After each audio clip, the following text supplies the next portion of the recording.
Pilgrimage is one of the oldest forms of prayer.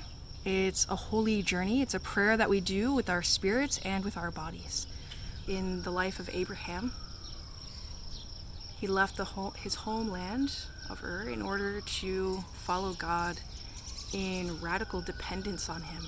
He made himself vulnerable, and that vulnerability and that dependence led then to purification, right? He left everything, and through leaving everything and all of this long journey toward the heavenly. So we see this pilgrimage in Abraham, in Moses and the Israelites going 40 years in the desert. Again, that stripping of everything that they knew in Egypt, that radical dependence on him in the desert. There is nothing. The way that God provides for them, especially in the manna, and their intimacy with God in the desert. And then something new happens. God becomes incarnate and joins us in our pilgrimage. So we can see really kind of the first pilgrimage in the New Testament is Our Lady going to the house of Elizabeth and Zechariah.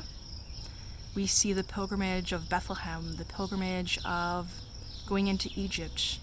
We see Jesus's pilgrimage to Jerusalem. This is the point of pilgrimage, is that we are stripped of everything, right? It is boiled down to what is most essential in the journey.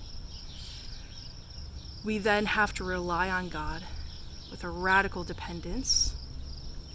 We have to make ourselves vulnerable. And in that, then, we are drawn to intimacy with God, right? So it's this great prayer. Pilgrimage is really the prayer of our entire lives. I'm here to share stories and resources for you in your pilgrimage, because there are particular instances where we go on pilgrimage, right? We go to the Holy Land, we go to Rome, we go to a saint. But really, all of these are so that we can know that we are on pilgrimage right now.